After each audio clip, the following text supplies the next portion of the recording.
Sabado, 12:30 ng tanghali sa DZRH TV.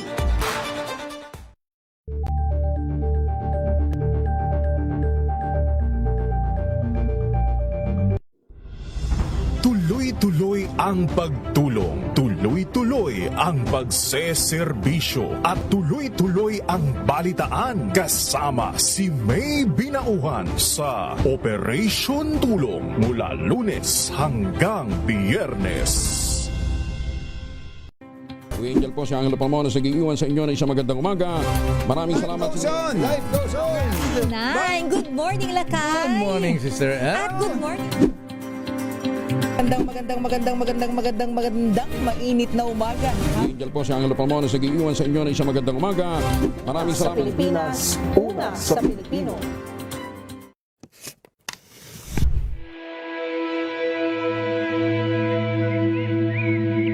Mulat sa Apple, no, parang yun ang naging joke na parang gusto mo maputol ang puno, punta ka sa DNR.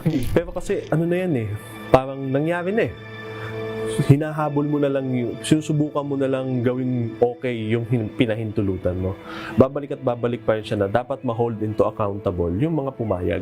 Actually, yung namimiss kasi ng DNR dun sa debate dito is hindi siya usapin kung i-earthball natin yung mga puno. Ang usapin siya is ba't nila pinayagan yung project in the first place. This is a room para sa kanila, parang pagnilayan nila o mag-self-assessment sila bilang isang ahensya na talaga bang na-fulfill natin yung mandato natin?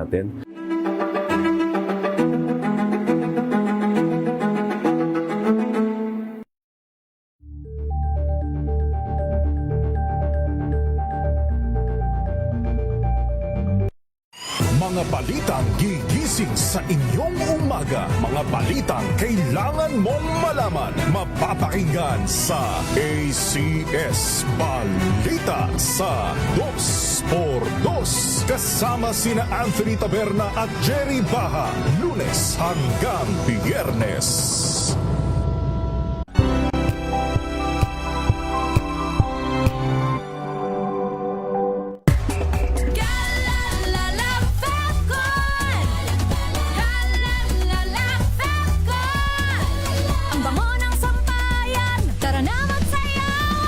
Fabcon, amoy nakaka-joyful.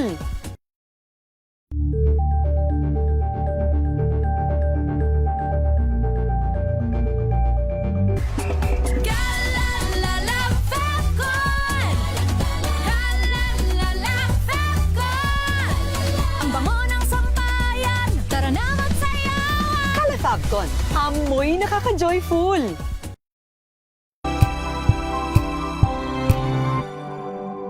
Sa loob ng 86 na taon, DZRH ang naging kaagapay ng mga Pilipino sa balita, sa serbisyo at sa bawat kwento.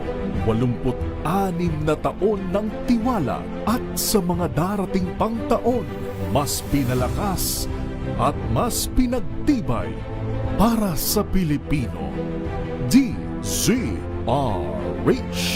una sa Pilipinas, una sa Pilipino. Serbisyong tapat sa'yo, DZRH.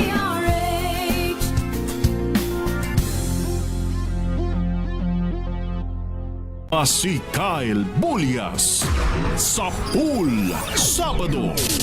Sa Pool Sabado.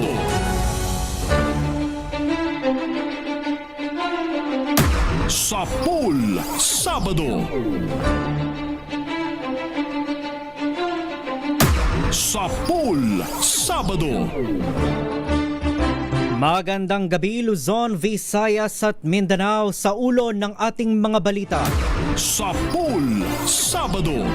Department of Education all set na para sa pasukan sa Lunes. Sa Pool Sabado. Pagdinig ng Blue Ribbon sa flood control scandal, kinwestiyon ng Office of the Ombudsman. Sa Pool Sabado. Congressman Terry Ridon inalmahan ang alegasyon ng umano'y ex-Marines na tumanggap siya ng maleta. Sa Pool Sabado. Big time oil price hike sa diesel at kerosene asahan sa susunod na linggo.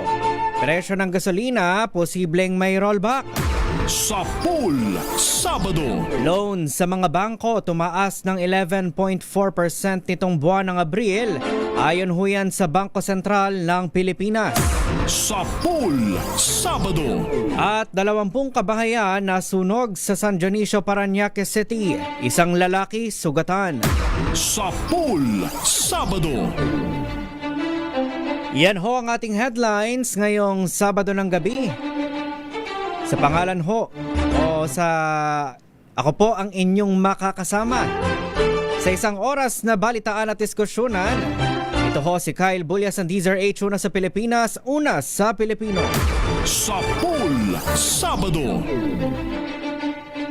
Sa detalye ho ng ating mga balita. Naglabas na ng bagong emergency learning guidelines ang Department of Education sa pagsisimula ng school year 2026-2027. Sa bisa ho ng DepEd Order No. 14 Series of 2026, ang guidelines ay nagbibigay sa school heads ng mga Division Alternative Learning System Focal at school division superintendents ng mas malinaw na paggawa ng mabilis na desisyon. Kabilang sa 4 na framework ang hayo o continue, kung saan patuloy o ipagpapatuloy ang regular learning kapag ligtas sa mga stakeholder. Kabilang din dito ang hinay o ease-in, kung saan nagpapatuloy naman ang pagkatuto sa mas mabagal at flexible na paraan. Hinga o check-in, binabawasan naman ang academic demands. At ang pinakahuli ay ang hinto o stop, kung saan pansamantalang itinitigil ang academic learning dahil nanganganib na po ang kaligtasan ng mga stakeholder. Git pa ng DepEd, mahalaga ito kapag naapektuhan ng bagyo, baha, lindol, matinding init. Sa panahon ng health crisis, karahasan, armed conflict, at iba pang uri ng emergency. Sa Pool Sabado. Samantala, nagbabahay-bahay na ang Department of Education upang hikayatin ng mga magulang na i-enroll ang kanilang mga anak bago ang pagbubukas ng klase sa araw ng Lunes. Sa panayam ng programang Special on Saturday sa DZRH, sinabi ni DepEd Assistant Secretary at NCR Regional Director Joyce Handaya na bahagyang bumaba ang bilang ng enrollees ngayong taon. Inaasahan niya nilang nasa 26 hanggang 27 milyong mag-aaral ang papasok ngayong school year 2026-2027. Mas mababa ito kung ikukumpara sa halos 28 million na enrollees noong mga nakaraang taon. Ayon kay Andaya, hindi biglaan ang pagbaba ng enrollment dahil nakikita na umano ito sa nakalipas na 2 taon at posibleng may kaugnayan sa pagbabago sa population growth sa nakaraang dekada. Sa Metro Manila, inaasahan ng DepEd ang nasa 2.7 million learners ngayong taon. Meron na pong pag-recognize doon po kay Senate President. Ang iba marahil ay hindi pa nag-enroll. In fact, mayroong mga bata tayo na tinatapos muna ang 1 buwan bago mag-enroll. Oh. And that's why we're talking to our teachers and our principals na magbahay-bahay na tayo upang may kayat ang ating mga magulang na papuntay na sa klase ang mga bata. Kasi marami silang mamimiss na mga lessons kung hindi sila pumasok. Maganda kasi na pagpasok pa lang ng klase, handa na sila, alam na nila mga requirements, di ba? Para na din sila, makaka-engage na sila sa kanilang mga kaklase. Sa Pool Sabado. Kaugnay pa rin ho ng 2026 Balik Eskwela, pinabulaanan ho ng DepEd ang kumakalat na social media post na nagsasabing kanselado ang unang araw ng klase sa June 8 sa mga pampublikong paaralan. Ayon sa DepEd, fake news ang impormasyon na June 15 na ang pagbubukas ng klase. Paalala ng ahensya sa publiko, maging mapanuri sa mga impormasyong nababasa online at iwasang maniwala o magpakalat ng mga hindi beripikadong balita. Hinihikayat din ng publiko na sundan lamang ang mga opisyal na social media accounts ng DepEd para ho sa tamang impormasyon. Sa Pool Sabado.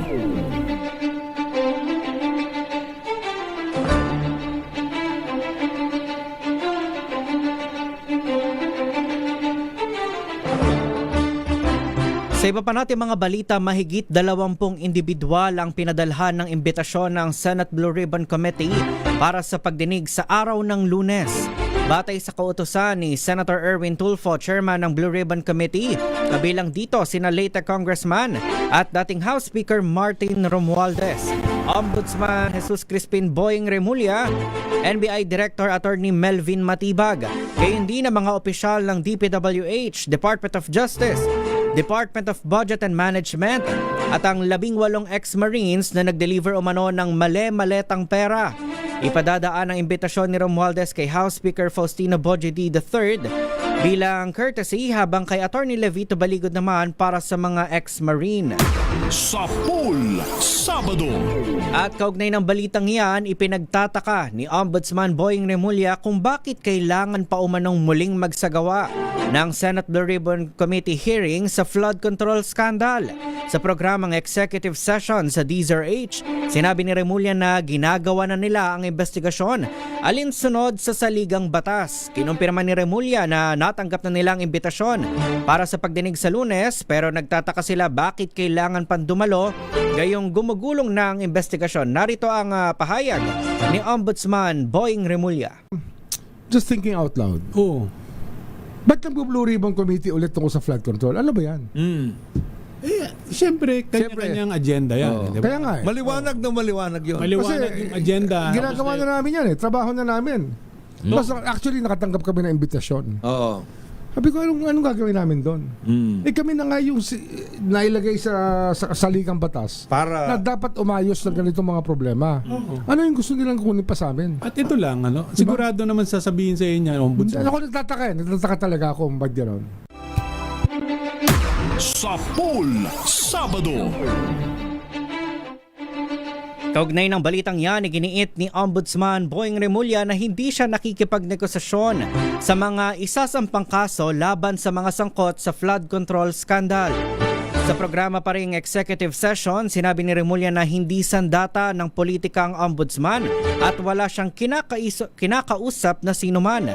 Reaksyon ito ni Ombudsman sa nakaraang pahayag ni Senator Jinggoy Estrada na may mga nag-aalok daw sa kanya na talikuran ng majority bloc upang maibasura ang kanyang kaso.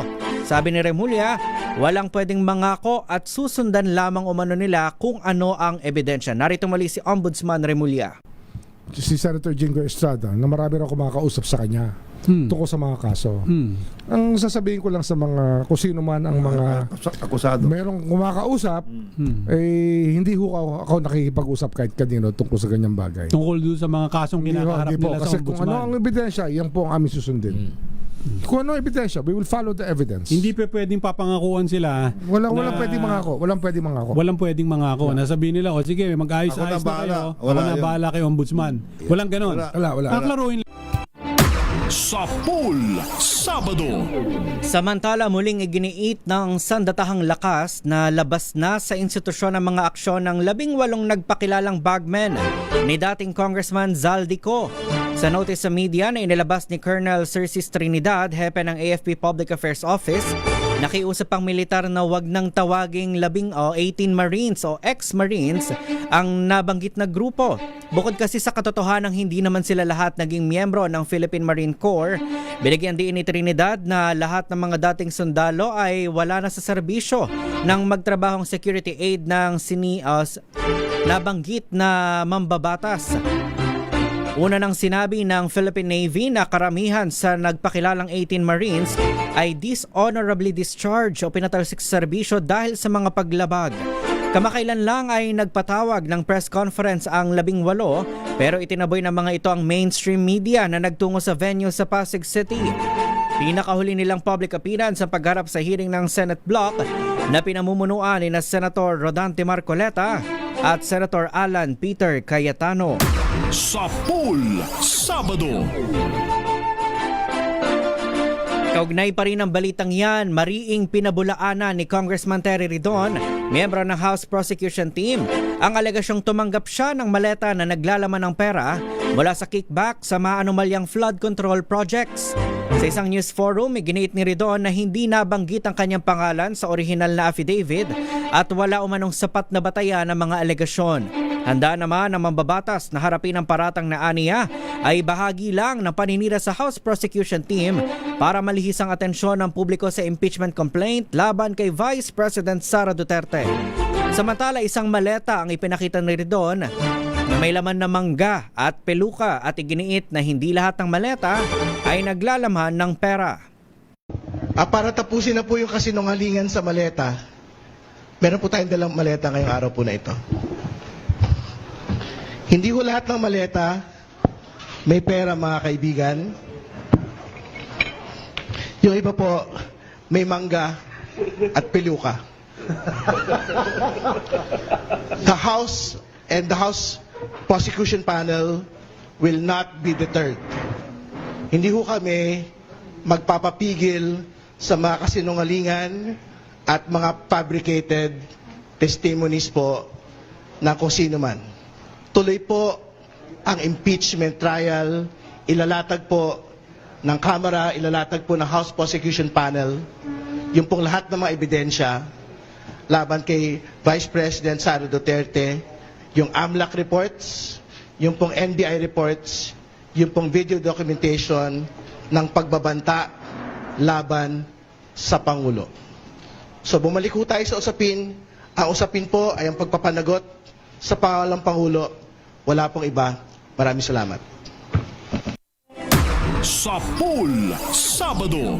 At kaugnay ng balitang yan, kumpiyansa ang House Prosecution Panel na hindi magkakaroon ng hiwalay na pagdinig sa impeachment trial kay Vice President Sara Duterte. Ayon pa rin kay Congressman Terry Ridon, ang haharapin lang nila na presiding officer ay si Senate President Pro Tempore Sherwin Gatchalian. Git ni Ridon, walang ibang pwedeng magbukas ng Senate Impeachment Court kundi ang Gatchalian Block. Sabi ni Ridon, hindi lang sa impeachment trial kinikilala ang liderato ni Gatchalian, kundi maging sa official functions kabilang ang Legislative Executive Development Advisory Council at ang bicameral committees. Narito muli si Representative Terry Ridon. Meron na pong pag-recognize doon po kay Senate President Pro Tempore Sherwin Gatchalian.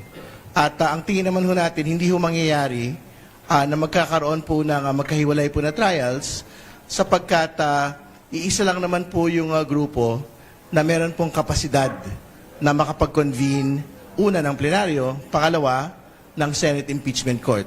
Wala pong iba kundi sa pangunguna po ni Senate President Pro Tempore Sherwin Gatchalian. Sa pool Sabado. Alas 9:16 na ho ng gabi, halong bad news at good news sa ating mga motorista. Asahan na ang malakihang dagdag at rollback sa mga produktong petrolyo sa susunod na linggo.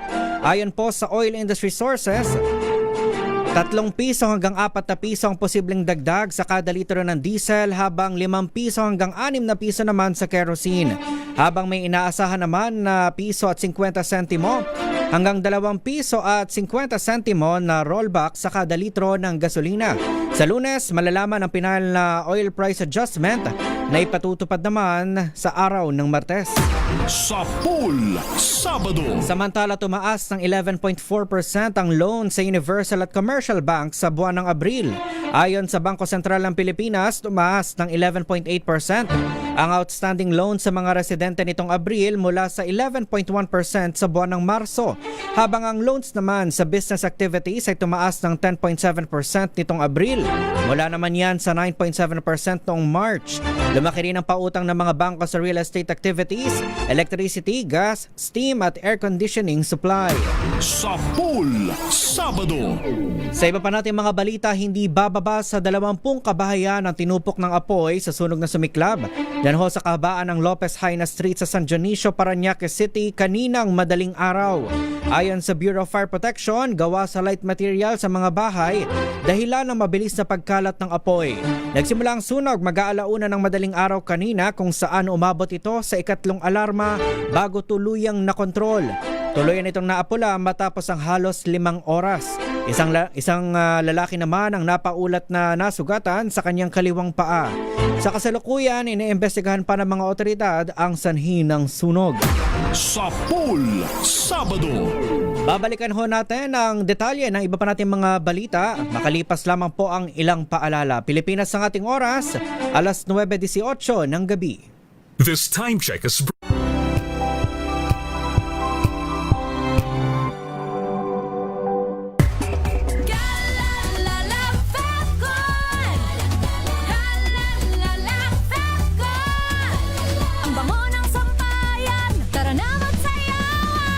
Fabcon, amoy nakaka-joyful.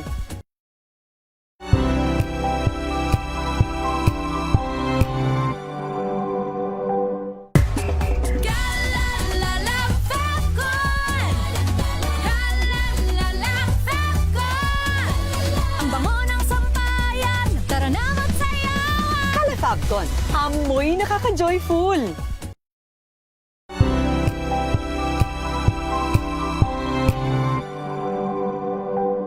Hello, Washi! Laundry day na naman! Yay! Anong meron? Mancha ng chocolate, putik, may libag pa! Kaya natin yan! With Pride Washing Machine Detergent, may triple stain-away formula. Tanggal ang makapit, madikit, at malupit na dumit mancha. Kaya easy-easy ang labada. Mula noon hanggang ngayon! All you need is pride! All you need is pride! ACS! Maulan man, no worries na amoy kulob ang damit. Charm Fabcon! Bangong kumakabloom, tanggal amoy kulob sa bango ng charm! Kaya gamit ko, Charm Fabcon with Bloom Fresh Technology. Kills 99.9% of kulob-causing bacteria. May aroma burst pa of thousands of flowers and berries. Ang sampay sa loob, no amoy kulob. Bangong kumakabloom sa charm! Charm Fabcon. ACS! Tinesting, sinuri, siniyasan. Ang resulta? Super effective ang Shield sa pagpatay ng bakterya at virus. Shield Antibacterial Soap. Believe ang mga eksperto sa Philippine Nurses Association. At si Mami. Tiwala ako sa Shield. Shield Antibacterial Soap. Napatunayang mabisa. Ang mga nurse, tiwala. ACS!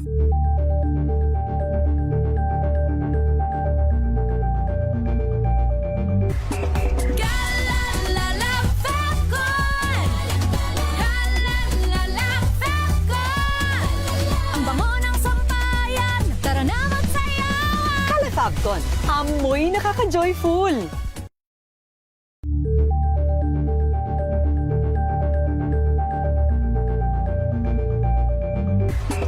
Galalala Fabcon!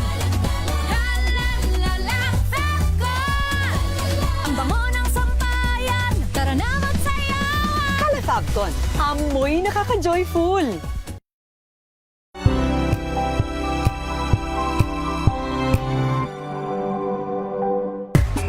Galalala Fabcon! Galalala Fabcon! Ang bango ng sampayan, tara na magsayawan! Kala Fabcon, amoy nakaka-joyful.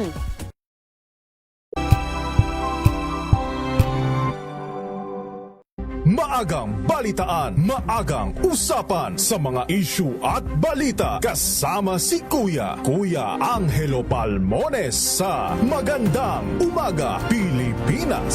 Mula Lunes hanggang Biyernes.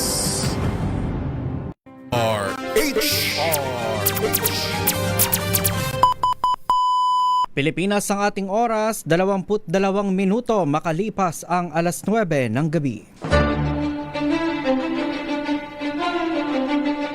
Nagbabalik ho ang programang Sapul Sabado. Ako pa rin ang inyong nakakasama. Ito ho ang inyong lingkod, Kyle Bulias, ang Deezer H. Una sa Pilipinas, una sa Pilipino. Sapul Sabado. Sa pagpapatuloy ho ng ating balitaan, nakalabas na nga ng Philippine Area of Responsibility ang Bagyong Esther kaninang alas 8 ng umaga. Ayon sa Pag-asa, huling namataan ang Tropical Depression Esther sa layong 650 km mula sa Hilagang Silangan ng Itbayat, Batanes. Taglay pa rin itong lakas ng hangin nga abot sa 55 km per hour malapit sa sentro at pagbugso nga abot sa 70 km per hour habang kumikilos pa Silangan sa bilis na 40 km per hour. At kaugnay ho ng balitang yan, sa ating linya ngayon si Sir Obet Badrina ng DOST Pag-asa. Makibalita nga tayo kung ano magiging lagay ng ating panahon lalo sa kinabukasan o sa mga susunod na araw sapagkat magpapasukan na ho ang mga bata. Sir Obet, magandang gabi. Welcome ho sa Deezer H. Magandang gabi po, ganyan sa lahat ng mga tagapakinig natin. Nabanggit nyo na nga po na nasa labas na ng Philippine Area of Responsibility ang bagyong Esther at hindi na po ito nakaka-apekto sa ating bansa. Samantala, patuloy tayong inaasa magdadala ng maulap na kalangitan at mga pag-ulan ang habagat, partikular na dito sa may bahagi ng Ilocos Region at Zambales. Bukas po dito rin sa Metro Manila at mga karatig na mga lalawigan, kabilang po ang Pampanga, Bataan, Tarlac, Nueva Ecija, ilang bahagi po ng Calabarzon, kabilang rin ang Bulacan, ay inaasahan po natin medyo maulap pa rin ang kalangitan na may kalat-kalat na mga pag-ulan. Sa ibang bahagi ating bansa, mga localized rain showers and thunderstorms ang mararanasan. Nabanggit nyo nga po, this coming week ay pasukan na at ang inaasahan po natin sa ngayon, wala pa naman tayong minomonitor na low pressure area, wala rin tayong iba pa nagbabanta na bagyo at posibleng medyo humina po yung habagat. Kaya asahan na lang ng mga kababayan natin sa papasok po na mga araw ng pasukan, ay mainam magdala po tayong pananggalang sa ulan dahil posible pa rin yung mga pag-ulan sa hapon hanggang sa gabi kung kailan nga po uwian ng ating mga estudyante at sa umaga din, posible po sa madaling araw kung kailan papasok yung mga estudyante, posible po ang mga localized thunderstorms. At yan po ang lagay ng ating panahon mula sa Pag-asa Weather Forecasting Center Obet Badrina. Magandang gabi po. Sa Pool Sabado. Maraming salamat Sir Obet Badrina ng DOST Pag-asa. Sa Pool Sabado. Sa iba pa natin mga balita, nakapagtala ng minor phreatomagmatic eruption ang Bulkang Taal sa Batangas kaninang hapon. Ayon sa FIVOX, naganap ang pagsabog bandang alas 2:55 hanggang alas 2:56 ng hapon. Nagbuga ang bulkan ng plume na may halong usok at na umaabot sa 100 metro ang taas mula sa main crater. Naobserbahan ang naturang volcanic activity sa kuha ng main crater at daang Castilla stations. Nananatili naman sa alert level 1 ang Taal Volcano. Sa Pool Sabado. Alas 9:25 ho ng gabi sa iba pa nating mga balita. Pinalagaan ni Dr. Tony Leacho ang ipinato na suspensyon laban sa kanya ng Philippine College of Physicians kaugnay ng anti-dengue vaccine. Ayon kay Dr. Tony, pinag-aaralan na ng kanyang mga abogado ang posibleng legal na hakbang laban sa desisyon ng organisasyon. Kasabay nito, muling iginiit ni Leacho ang kanyang suporta sa pagpapatuloy ng pagdinig sa mga kasong may kaugnayan sa Dengvaxia. Aniya, mahalagang mabigyan ng pagkakataon ng mga pamilya ng mga batang namatay matapos mabakunahan upang marinig at mabigyan ng kasagutan. Samantala, binatikos ni Leacho ang umano'y kawalan ng due process sa ipinato na parusa ng PCP dahil hindi niya siya nabigyan ng sapat na pagkakataong maipresenta ang kanyang panig o umapela sa desisyon. Sa Pool Sabado. At kaugnay ng balitang yan, giniit naman ng Philippine College of Physicians o PCP na dumaan sa masusing ethics process ang ipinato na 6 na buwang suspensyon laban kay Dr. Tony Leachon. Ayon sa PCP, ang desisyon ay nakabatay sa kanilang constitution, bylaws, code of ethics at mga itinakdang disciplinary procedures. Samantala, kinilala umano ng PCP ang karapatan ni Leachon na gamitin ang mga remedy na nakapaloob sa kanilang mga patakaran at mga umiiral na batas. Nauna nang sinuspinde ng PCP si Dr. Tony dahil sa paglabag sa Code of Ethics kaugnay ng umano'y mapanirang pahayag at mga akusasyon laban sa ilang kapwa-doktor na walang sapat na ebidensya. Sa Pool Sabado. Samantala, patuloy pa rin sa pagnipis ang supply ng kuryente dyan ho sa Visayas. Ayon sa Department of Energy, 2 oras isinailalim sa yellow alert ang Visayas grid mula kaninang alas 5 ng hapon hanggang alas 7 ng gabi. Umabot na sa 2,493 megawatts ang peak demand nito habang nasa 2,640 megawatts naman ang available na kapasidad. Simula lamang nitong Mayo, nasa 20 beses na isinailalim sa yellow alert ang Visayas grid. Pero ginarantiya ng Department of Energy na ginagawa na nila ito ng paraan kabilang ang paghahanap ng mga pasilidad na makapagbibigay ng ancillary services gaya ng modular gensets at battery energy storage system. Sa Pool Sabado. Samantala, pinag-iingat ng Philippine Coast Guard ang mga residente sa Northern Luzon. Kaugnay po yan ng rocket launch ng bansang China sa June 10. Ayon kay Lieutenant Junior Grade Mark John Gazingan, Isasagawa ang launch sa pagitan ng alas 3:22 p.m. at 4:45 p.m. Yan ho ay sa araw ng Miyerkules, June 10. Kabilang sa posibleng pagbabagsakan ng rocket debris ang mga katubigang sakop ng Cagayan at Ilocos Norte. Pinapayuhan ang mga sibilyan na huwag hawakan ng anumang mamamataang rocket debris o iba pang mga kahina-hinalang mga kagamitan at dapat itong ipagbigay alam agad sa mga otoridad. Sa Pool Sabado. Sa iba pa nating mga balita, nagpapatuloy ang ugnayan ng Department of Environment and Natural Resources at ang Office of the Solicitor General para sa paghahain ng kaso laban sa operator ng nasunog na Navotas Sanitary Landfill. Sinabi ni DNR Assistant Secretary Norlito Eneran sa DZRH na mananagot ang lahat ng sangkot sa nangyaring kapabayaan sa naturang landfill. Una na ring binilaan ni Environment Secretary Juan Miguel Cuna ang Philippine Ecology System Corporation operator ng naturang landfill na sila'y mananagot sa environmental negligence matapos masunog ang kanilang property. Narito ang pahayag ni Assistant Secretary Norlito Eneran. Ongoing po yung aming coordination with the Office of the Solicitor General. All right. Kasi sila po yung ating katuwang pag nag-file po tayo ng kaso. Yung ating mga investigation reports are already there. May mga meetings na rin po kami by no less the Solgen herself, nakausap na po namin. And ongoing na po yung plan to file cases. Sa Pool Sabado. Samantala, tiniyak ni DNR Assistant Secretary Narlito Eneran na posibleng maalis ang suspensyon sa New Carmen Sanitary Landfill sa Davao City at makapag-ooperate muli ito next week. Kinakailangan lamang aniya na masunod ang mga safety requirements para maprotektahan na rin ang mga manggagawa at kalapit na komunidad nito. Sa panayam sa programang Special on Saturday, sinabi ni Eneran na nakapaghain na ng mosyon ang Davao City LGU kasabay ng pahayag na kanilang kahandaang sumunod sa lahat ng itinakdang requirements.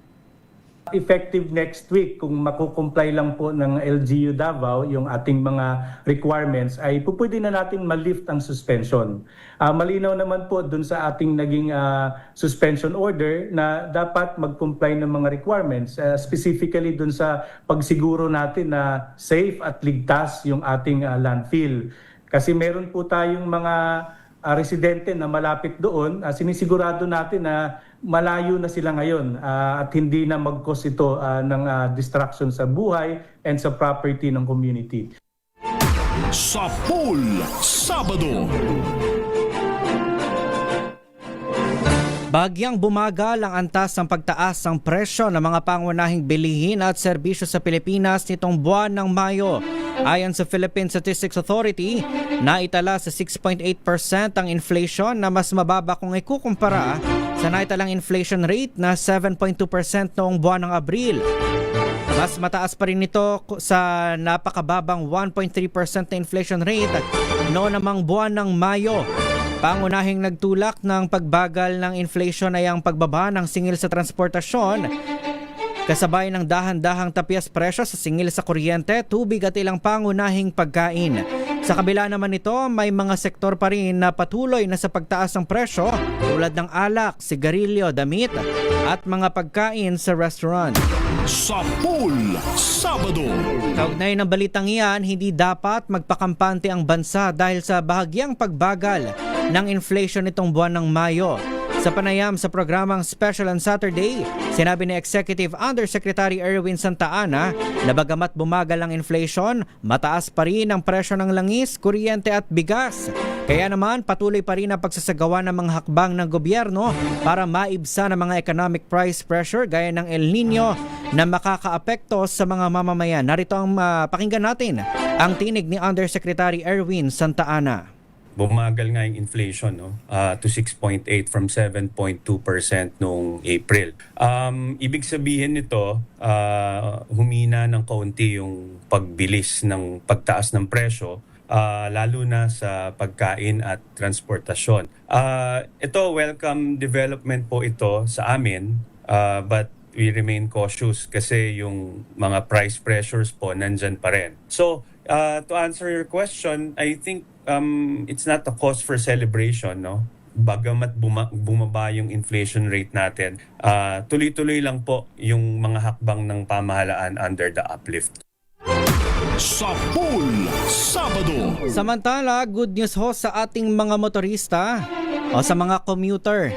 May alok na libreng sakay ang Metro Rail Transit Line 3 para sa lahat ng mga pasahero sa Araw ng Kalayaan sa June 12.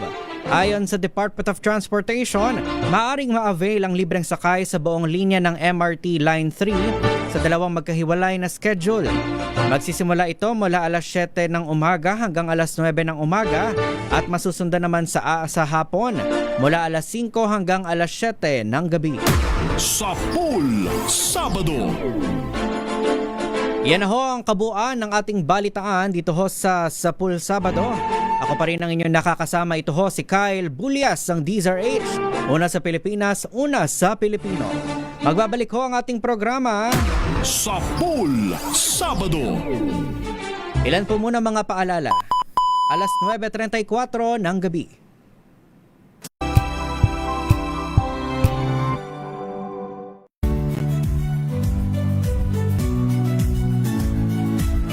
Magandang araw mga kaibigan.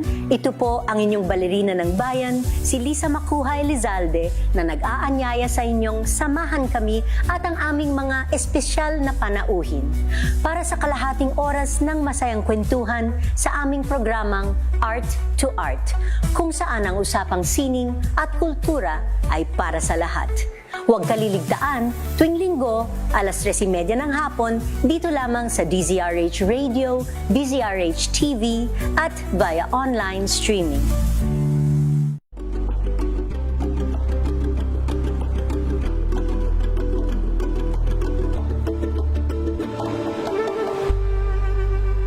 We've got you covered.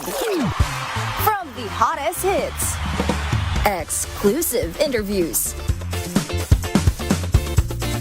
to the bones fan meet experience, and hataw performances of your favorite stars. Saturdays, 12 noon, dito lang sa DZRH TV.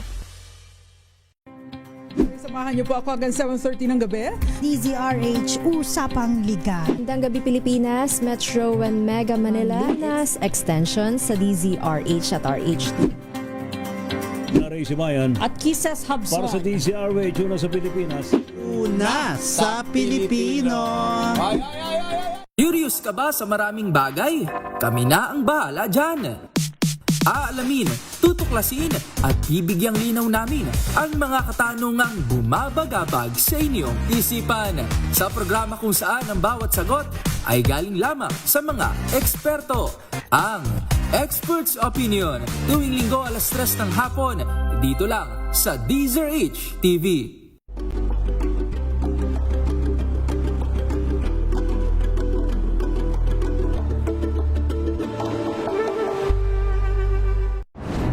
Kung good vibes ang hanap mo, dito ka na sa sigurado! Mula sa mga istoryang nagbibigay ng inspirasyon hanggang sa mga kwentong may dalang solusyon. Mga balitang pampagaan, pakiramdam at pampaganda ng araw. Hindi lang ba sa good news, kundi the better news. Mula Lunes hanggang Biyernes, 1:00 ng tanghali sa DZRH TV.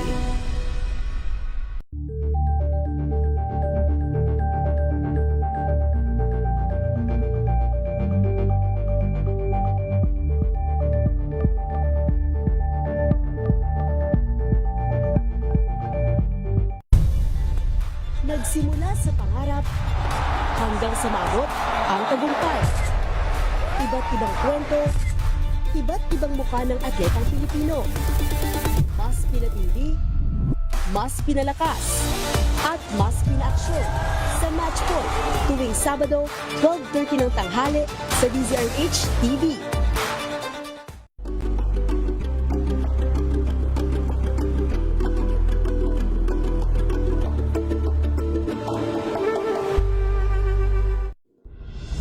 Tuloy-tuloy ang pagtulong, tuloy-tuloy ang pagseserbisyo at tuloy-tuloy ang balitaan kasama si May Binauhan sa Operation Tulong mula Lunes hanggang Biyernes.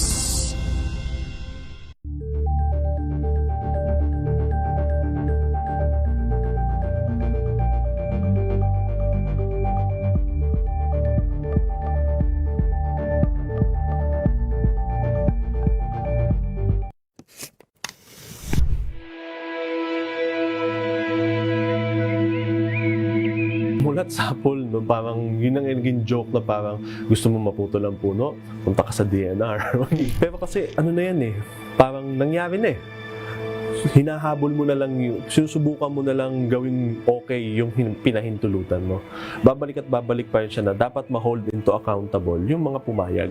Actually, yung namimiss kasi ng DNR dun sa debate dito is hindi siya usapin kung i-earthball natin yung mga puno. Ang usapin siya is ba't nila pinayagan yung project in the first place. This is a room para sa kanila, parang pag nilayan nila or mag-self-assessment sila bilang isang ahensya na talaga bang na-fulfill natin yung mandato natin?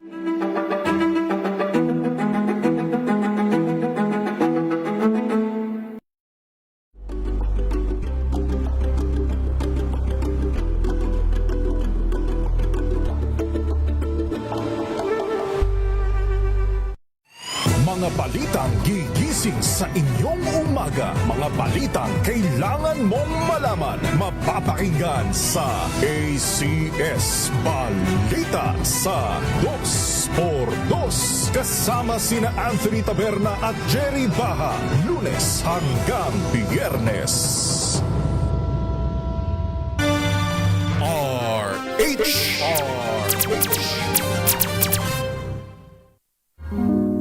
Maraming beses na kitang nilayasan, iniwanan at ibang pinuntahan. Parang babaeng ang hirap talagang malimutan.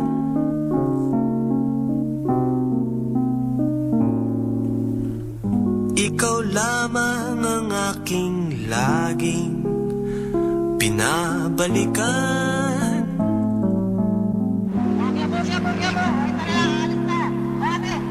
Sa Pool Sabado. Magandang gabi Luzon, Visayas at Mindanao. Welcome back sa programang Sa Pool Sabado. Ako pa rin ang inyong nakakasama ngayong gabi. Ito po si Kyle Bulias ng DZRH. Una sa Pilipinas, una sa Pilipino. Kanina nagkamali pa ako sa introduction kasi syempre nasanay tayo na si Kuya Boy ang nakakasama natin tuwing Sabado ng gabi. Pagpasensyahan nyo na ho ako. Anyway, inanunsyo na nga ho earlier this week nitong parang kung hindi ako nagkakamali nitong nakaraang Webes, inanunsyo na nga ng Pag-asa ang pagsisimula ng panahon ng tag-ulan. Diba, napakaganda ng timing sapagkat sa araw ng Lunes magpapasukan na ho ang mga chikiting. Kamusta ho ba ang paghahanda ng ating mga parentals? Planchado na ba ang mga uniform ng mga bagets?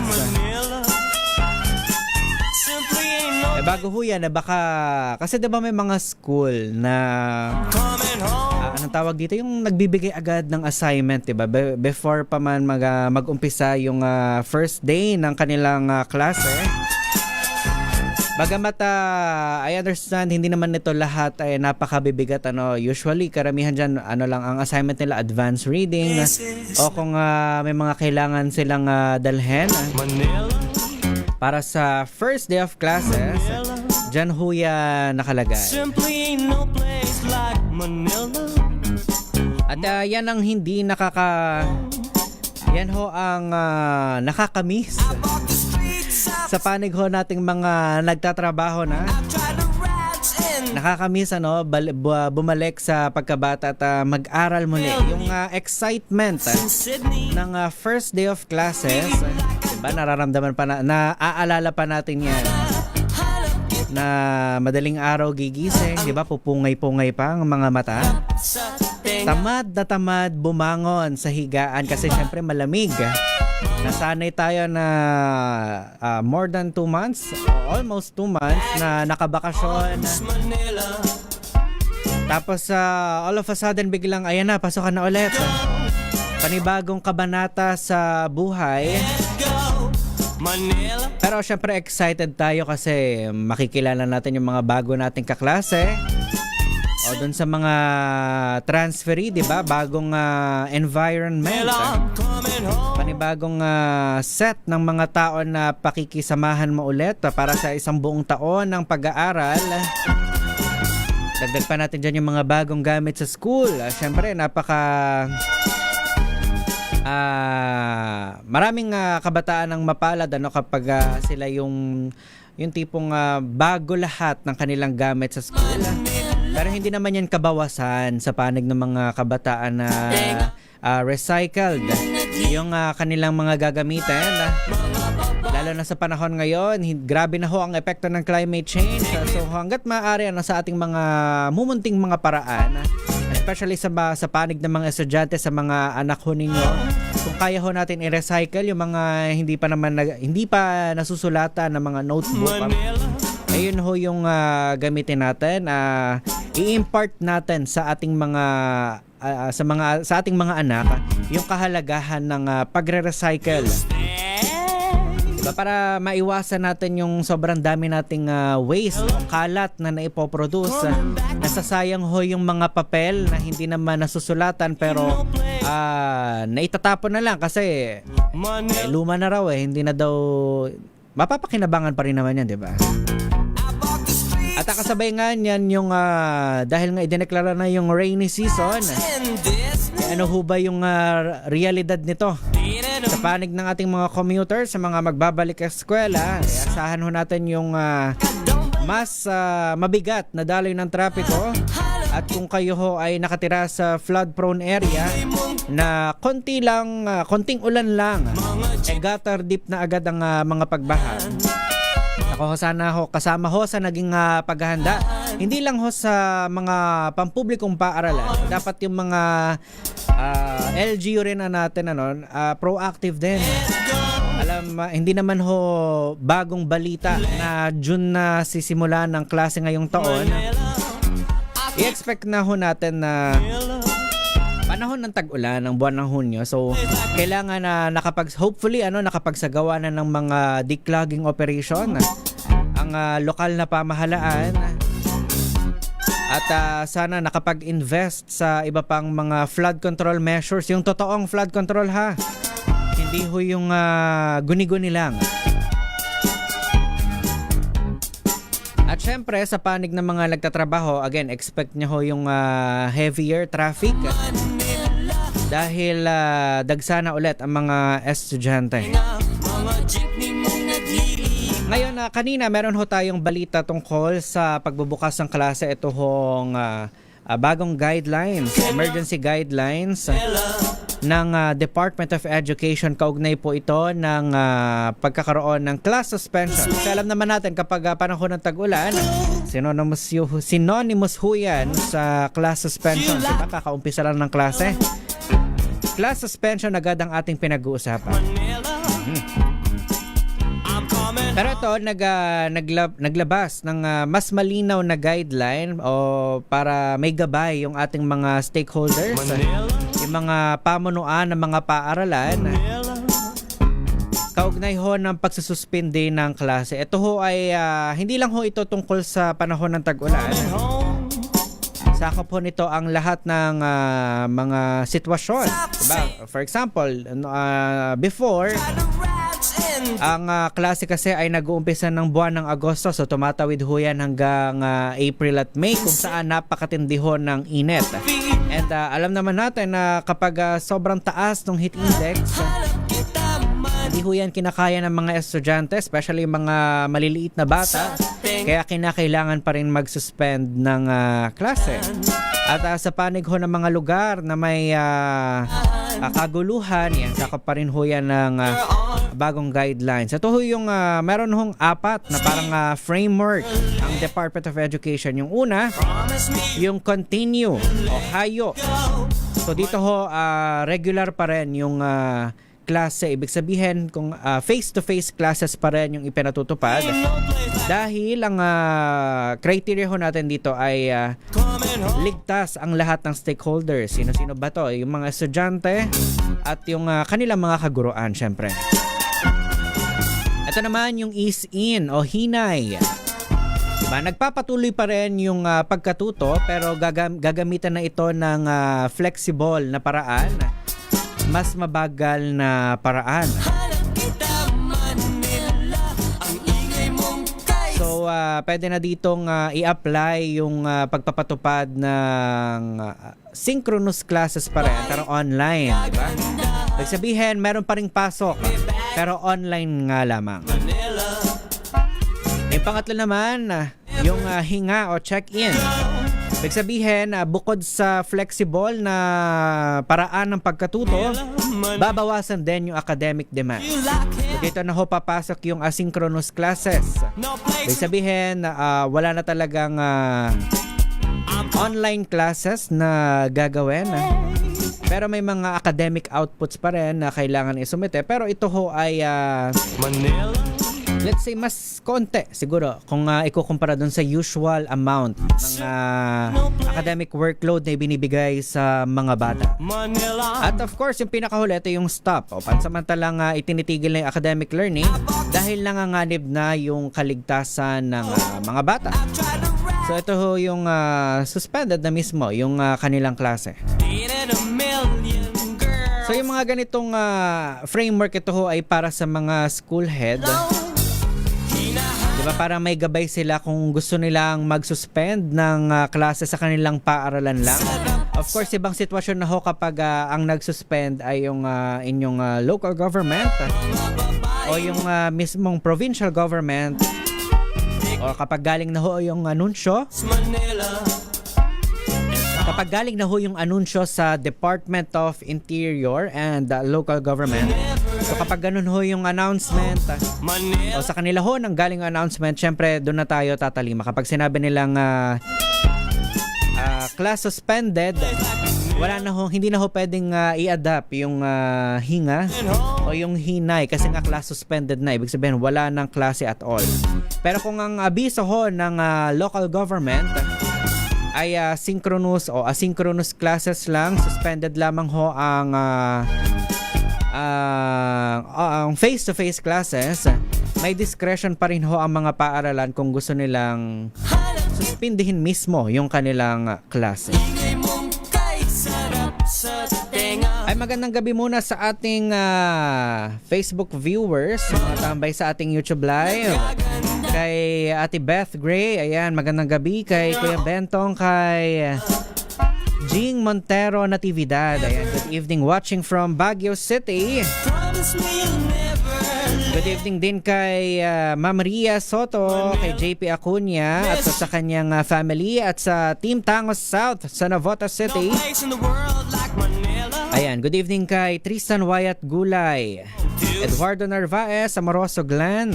Yan, good evening kay RF Bausa, kay Rostin Andre Mejia. Ayan, watching from Davao City. Magandang gabi din kay Eduardo Narvaez, Rostin, ay nabangin na. Si Kuyang Carlos Miranda Jr. Of course, batiin ko din si naka-tune in din ngayon sa ating programa. Of course, ang aking parents dyan sa Laguna, kay Tita Clarice Gerona. Dyan naman sa ka ba, Tita? Sabay na sa Novaliches, Quezon City. Ayan.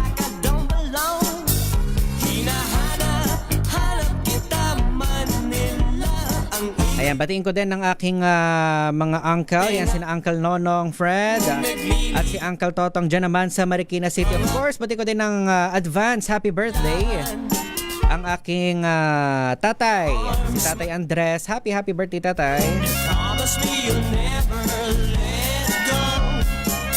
Ayan, magandang gabi kina Nanay Vicky Acuña, niya na may Bolang Acuña, kay Arnie, Ate Irene, Tita Rowena Reyes, at kay Kuya Pablito Reyes, kay Reynica Reyes, kay Kuya Jojo Nicolas at Joel, Tita Rosario Carrion, at kay Kerry Perez.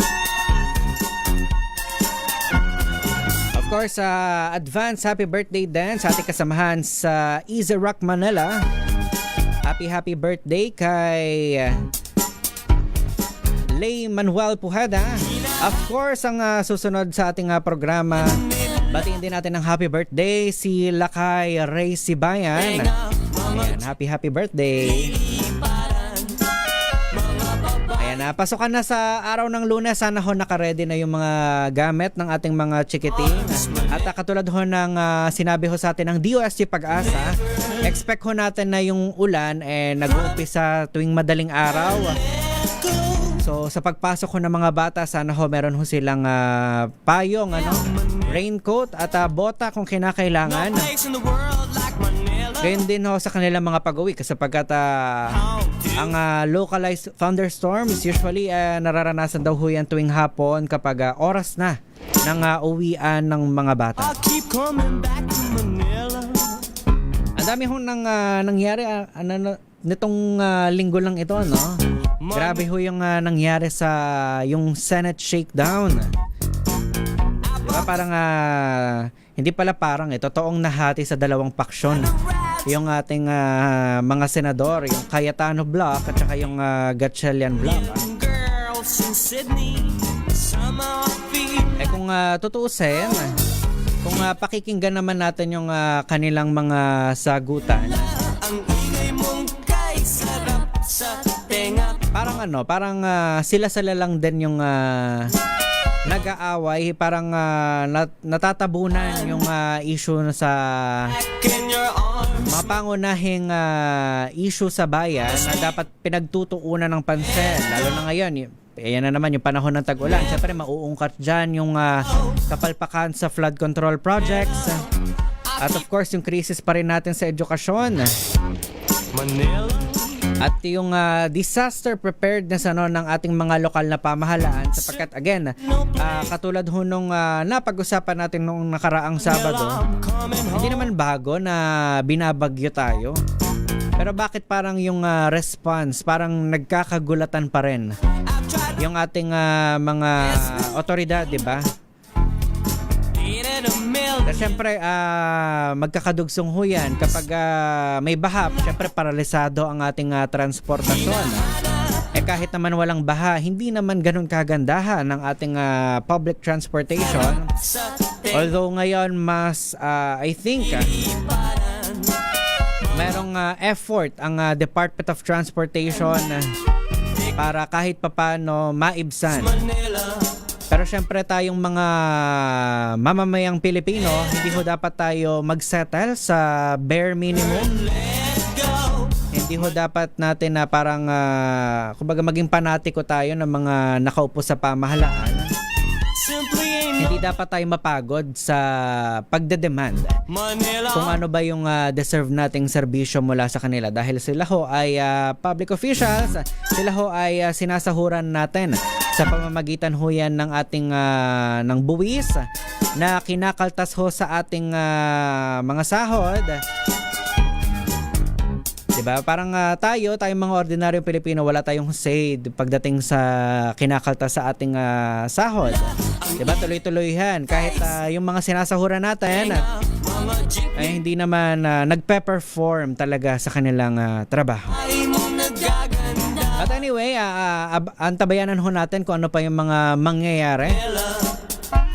Patuloy hong tututukan yan ng media.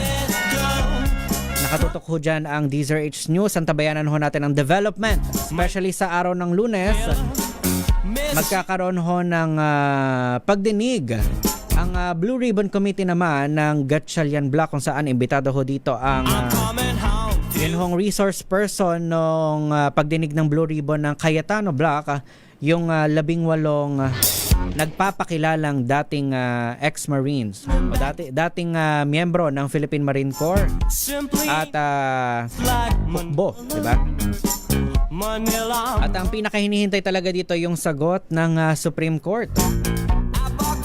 I understand na may inilabas pong statement ang Integrated Bar of the Philippines at siguro sa iba acceptable na explanation nito. At ako personally naintindihan ko naman yung explanation ng IBP, pero kung titignan ho natin yung pulso ng bayan, yung damdamin ng bayan, especially sa social media, napakaingay ho ng social media. Ang hinihintay ho nila ay ang pahayag ng Supreme Court. Bagamat magkakalabel ho yan, di ba, ang judiciary, ang executive at ang legislative. Minsan ang kumbaga may hinihintay na na authority ang publiko para masabi na yan yung final decision. Of course, tayo naman mga ordinaryong Pilipino, dapat matuto din tayong tumanggap ng kritisismo at ng explanation. Hindi porket hindi ho umayon sa ating paniniwala, pananaw, hindi na ho natin agad ito tatanggapin. Diba? Dapat matuto tayong kumilatis kung ano ba yung tamang impormasyon, ano ba yung ebidensyang inilalatag sa ating harapan, at ano dito yung mga pawang mga opinion lamang. At higit sa lahat, wag ho tayong maniniwala sa fake news. Sapul Sabado. Yan na ho ang kabuuan ng ating diskusyonan dito ho sa programang Sapul Sabado. Magkarinigan ho tayo tuwing Sabado, alas 7 ng gabi sa Hanap Buhay Diaries, at of course alas 9 ng gabi dito po sa programang Sapul Sabado. Ako po muli ang inyong nakasama. Ito ho si Kyle Bulyas ng DZRH. Una sa Pilipinas, una sa Pilipino. Susunod na po ang programang Gabi ng Misteryo. Makakasama niyo po dyan si Birthday Boy, Lakay Ray, si Bayan. Bye! Ang oras natin, alas 10 ng gabi.